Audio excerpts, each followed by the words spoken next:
What's up everyone, welcome back to the Cuphead playthrough. We're getting closer to the end of the game, just a few more bosses left until the finale. And the bosses will only get harder from here, so be prepared. I'm actually starting this part with a running gun stage. It was intended to be the second to last running gun level, but things played out a bit differently. There is a fair bit of freedom wherever you go in this game, but there are still parts where you have to unlock different parts if you know what I mean. Ah, that Wolfgang, always taking 10 notes to express 2 notes worth of music. He has no conception of what I mean by less is more. I know you agree with me. Go convince that 10-year clock. He won't listen to me anymore. Well, if he doesn't listen to you, what makes you think he's going to listen to Cuphead? Anyway, the Rugged Ridges, or just Rugged Ridges, is somewhat challenging. There's a specific part at the end where it's a bit dickish.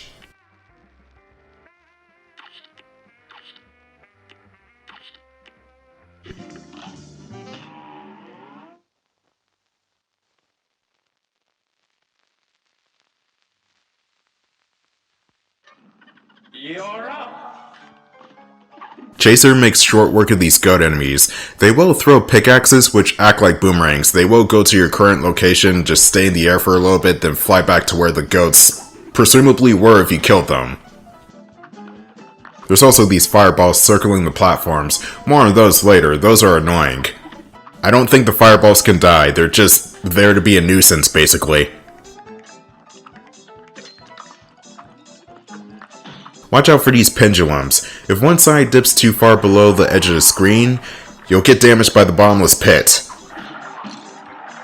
These rock golems attack by blowing the players off into the pits. They don't hurt you directly unless you just smash into them. Pretty tanky enemies, and you also have to watch out for the pickaxe-wielding goons that respawn. Freaking hate those guys. There's that coin floating over the pit. You just fall off the ledge leading to it and quickly dash to the right. And here's that common reoccurring theme of having an elevator scene in every shoot 'em up and beat 'em up ever made. You have 2 enemy types here, dragons and sand golems. The dragons are the most dangerous of the 2. They will snipe you, however the fireballs are slow and can be parried, on some occasions. The sand golems just kind of wander back and forth, they're not really that threatening.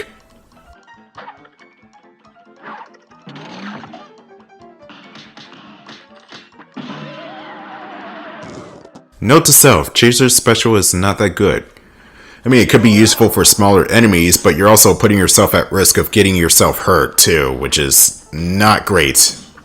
It does a little bit of damage to larger enemies if you get close, but who's going to get close to a massive foe? Said nobody ever.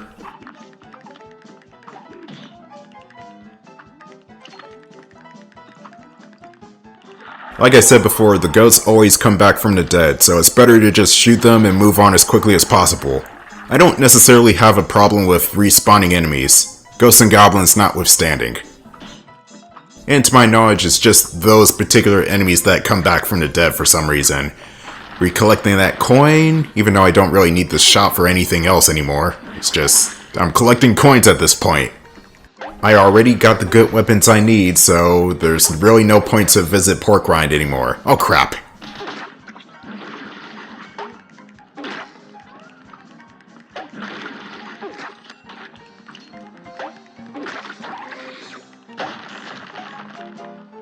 This segment right here is pretty straightforward.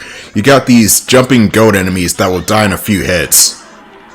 You also got these walls which will shoot oil droplets or black slime, I don't know what it is. The rock golems also make a reappearance from the first part of the stage, and they're just as tanky here.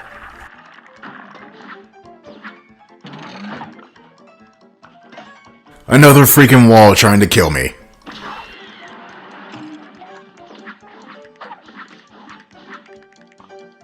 Oh goody, this part is fun. And by that I mean it's a bitch. Small platforms mixed with auto-scrolling stage design. And not only just that, there's a giant cyclopean ape chasing me. I don't remember any of the Planet of the Apes movies getting this weird. Okay, except for Beneath. Okay, come on, that was just Tim Burton being Tim Burton. Anyway, this coin is in a very weird spot.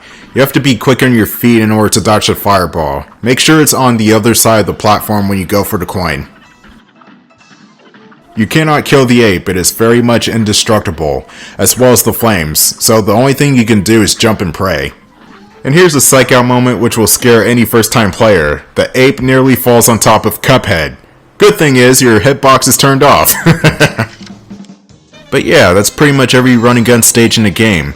It's 100% bosses from now on, and even then it's just 5 or 6 fights left. And these fights are, for lack of a better term, one hell of a time. Next up is Junkyard Jive with Dr. Kahl and his robot. Fairly difficult to beat because this boss seems to have twice as much health as most of the other guys I've fought so far. A brawl is surely brewing. And begin! Dr. Kahl, or rather his robot, will shoot a ray beam from his antenna that's on his head. That is just one of 2 segments you have to blow up. The chest area, which you can also shoot, will drop laser gates. Small side ships will occasionally pop in to try to distract you. They are bullet spongy. And speaking of which, they kind of look like Bespin Cloud cars from Empire Strikes Back. There's actually a lot of references to pop culture in this one boss fight alone, and I need health real bad.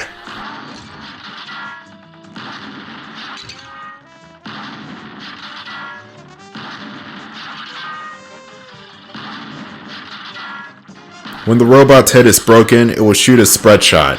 6-way pattern. Oh no, the Iron Giant killed me! Fuck, I was nowhere even near close to progress that time. What I forgot about the first part of the boss fight is that there are actually 3 compartments to destroy on the robot.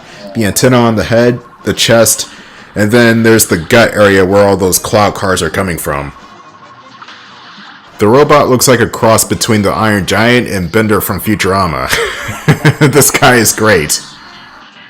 Alright, the main deflector dish is down. He's going to shoot his spread shot now. Got a 2-for-1 deal on that missile. The robot's heart will expose itself, and more attacks will come your way. All of a sudden, a giant magnet gets pulled out of the robot's ass. Like, what? Where did that come from? Anyway, the magnet is the most... The magnet is the most annoying part of this fight. When the robot's head flies off, it's game time. The robot will also be shooting bombs which will aim straight for you, and if you shoot them, they will explode with a skull, which is a reference to another space shooter called Truxton on the Sega Genesis. Mind-blowing, yes. Original, maybe not. The head will fly from left to right, and rinse, lather, repeat. Holy crap, it's Dr. Wily, after a really bad dye job. Dr. Kahl's final form is deadly. The dude will throw electrical gates out in high-low fashion, and use what appears to be a Chaos Emerald to shoot energy all across the screen.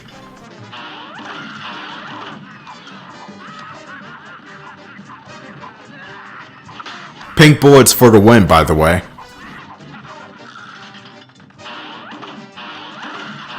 I'm just going to launch all torpedoes. Hitting Kahl's a bitch and a half in his face. There's no discernible difference between the red and blue gems. They both shoot the same type of bullets across the screen. It's just one is red and one is blue. That's basically it.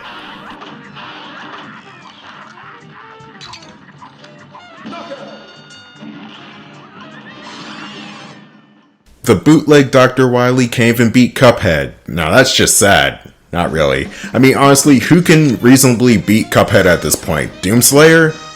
No, if anything, the Doom guy would team up with Cuphead just to kill the devil. But that's only based on whether or not Cuphead has any demonic presence in his magic arts. Otherwise, Cuphead is screwed by the Doom guy too.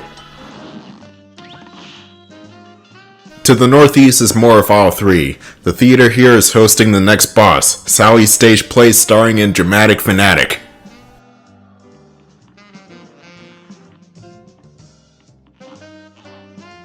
So Ludwig's been filling your mugs with less is more drivel, eh? Keep talking to that fool and soon nothing will sound right to you. Don't say I didn't warn you.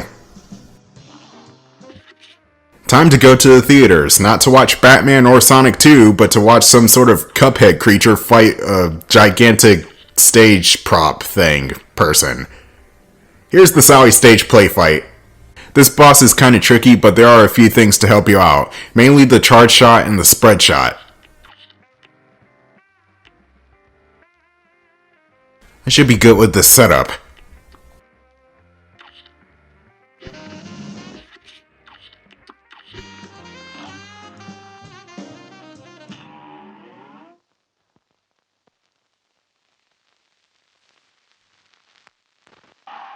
This match will get red hot. Here goes. Sally starts the fight by jumping up and trying to stomp on you. This isn't her only attack though, she'll also throw Japanese hand fans at your current location.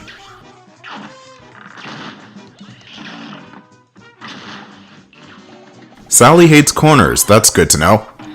Her other attack for this phase is a kiss blow. It's parryable, but I suck. I'm good at many things, just not Cuphead.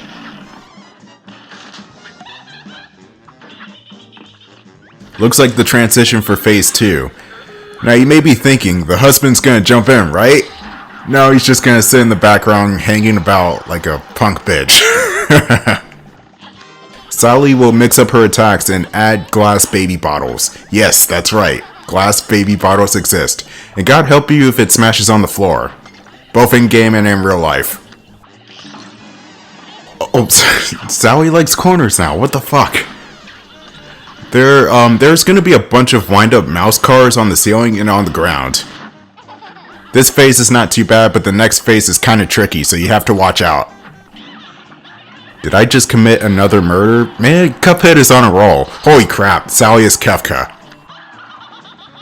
Phase 3. Shoot that space rock to get a pink star out.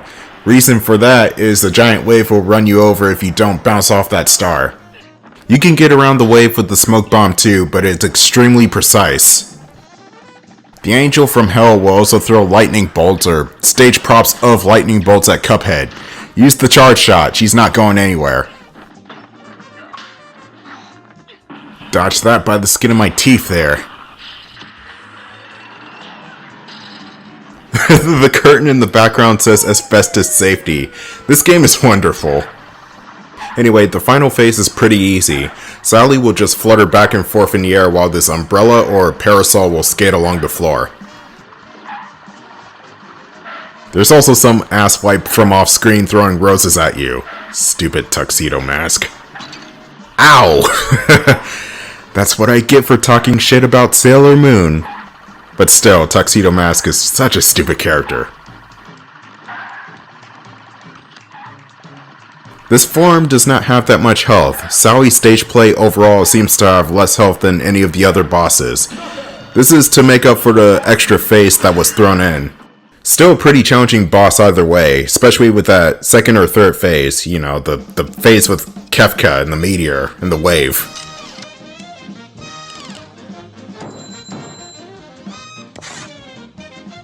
C+. The game is drunk. Who the hell is rating this?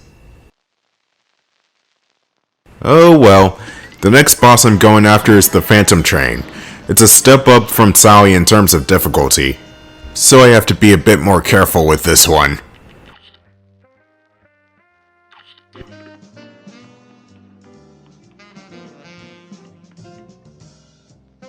I just realized we have 2 more bosses to go before the finale. Oh god. Yeah, this is gonna be interesting.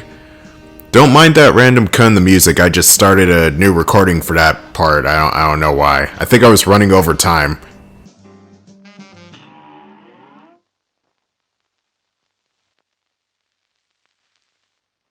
A brawl is surely brewing.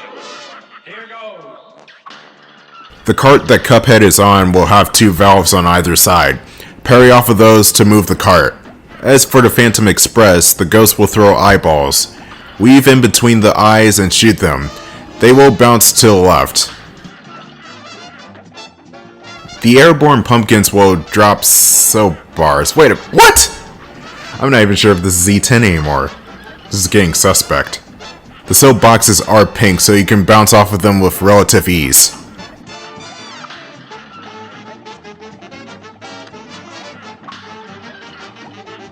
The spread shot is good for the eyes and the pumpkins, and my second gun is the charge shot. It's basically the same setup as the Sally Stageplay fight.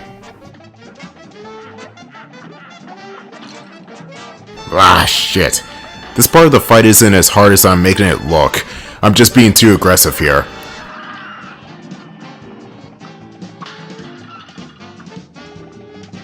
Here's what the second phase of this boss looks like. A giant skeleton will appear from the train and raise some hell. The hands will slam down below wherever they currently hover over. Oh, that was not good at all. I just completely missed that laser. I forgot to mention that the pumpkins will always be dropping the soap. That's so weird. Why would they put that in the game? Even if you're underneath the hand as it comes down, you can still maneuver your way around the crushing by staying where... You see where those train cars split? That's pretty much the safe spot. That was probably my worst run of all time. So I go back to the overworld and switch to the standard shot and the chaser. That will have better results. At least I hope. It's been a while since I've seen the footage. I probably could have cut this out, but it's really only 10 seconds of me switching weapons. A great slam at that time. And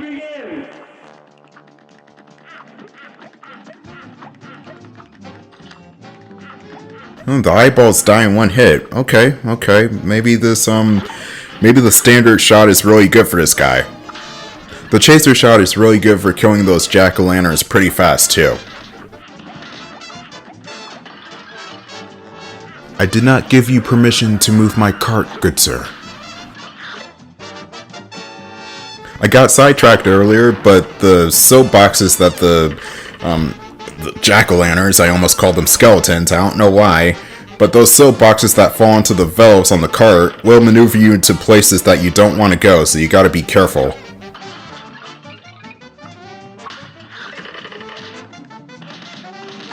Second phase, I learnt my lesson, I'm just gonna use the blue special for this guy.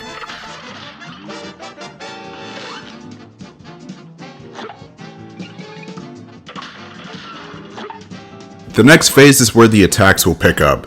These two demonic ping pong paddle things, that's what they look like. They look like ping pong paddles. They'll pop out of the roof of the train and they will shoot big lightning bolts down at you. There are also these 3-gun turrets on the train that will shoot ghosts out at you. When the ghosts die, they will turn into pink skulls. To avoid the lightning 100% of the time, just go to the side of the screen opposite of where the boss starts zapping.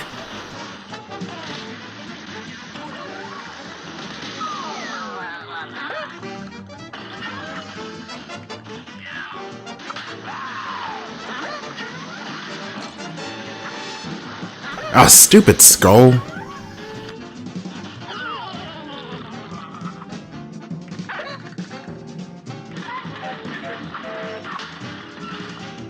Ah, Cuphead, why can't you suplex a train? The last phase of the Phantom Express will have the train catching up to the cart and throwing gears at the player.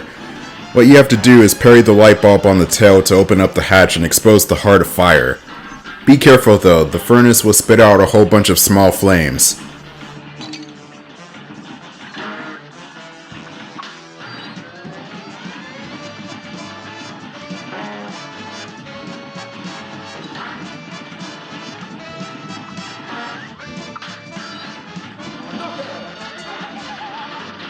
The train suffered from a broken heart. Thank you and good night.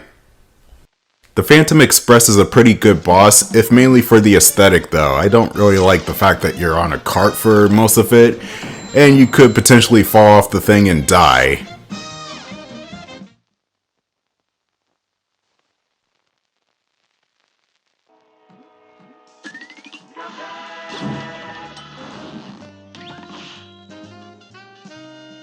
One more boss to go, and that's Cala. I thought I fought her before in the previous video, but I guess I skipped her accidentally. She's going to be on the shore side, which means there's probably going to be a fade transition. There it is. You boys think your situation is a multicolored mess, don't you? But what if I told you there's a way to see it in shades of gray? A way that only a pacifist platformer would be able to perceive. Go on. Would you violent little mugs believe me if I told you that? I wonder. Unfortunately, this game does not work quite well with pacifism. Anyway, the final boss for Aisle 3 is Cala, the final proper flying stage in the game. I feel like I said that earlier for Dr. Kahl in his stage, that was the final flying stage in the game. But no, it's Cala. Cala is the last flying stage. This boss fight is pretty annoying, and pretty difficult. But I forgot to mention that it's pretty annoying. A giant water spout that is unavoidable to dodge, by the way, will tamper with your ship's controls, and the mermaid will shoot enemies in a three-way spread shot. Mermaid, Siren, Leviathan, I don't even know what Cala classifies as. The eel that's shooting the water spout will go away eventually, and Maria will just end up grabbing a flounder that shoots spike balls at you, that explode. This pattern is pretty easy to dodge. Weave in between the pufferfish, and the pink puffers can be parried like any other pink thing. I love the Super Ultra Special, it does a lot of damage. Oh god damn it, the eel is back.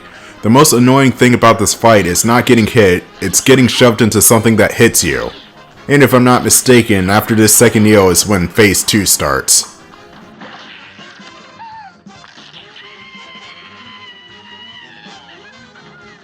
Maria is Phase 2, where after she gets shocked, she gets more powerful. Yeah, okay. A bunch of electric eels will surround Maria and shoot a ton of bullets at you. The boss herself will shoot a massive petrification beam.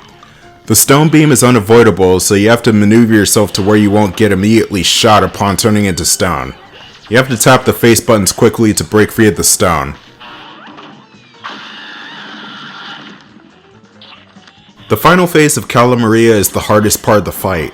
The mermaid or siren or Leviathan's head will still shoot stone beams that will freeze you in place.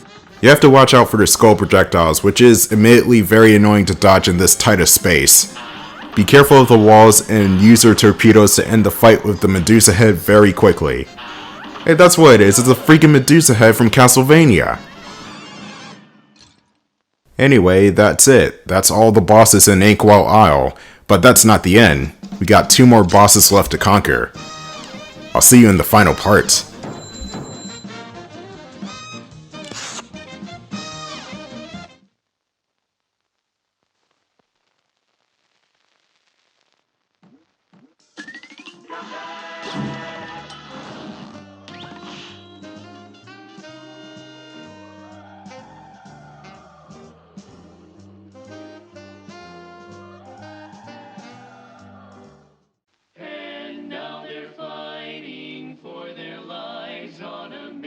Fraught with dread, and if they proceed but don't succeed, well, the devil will take their heads.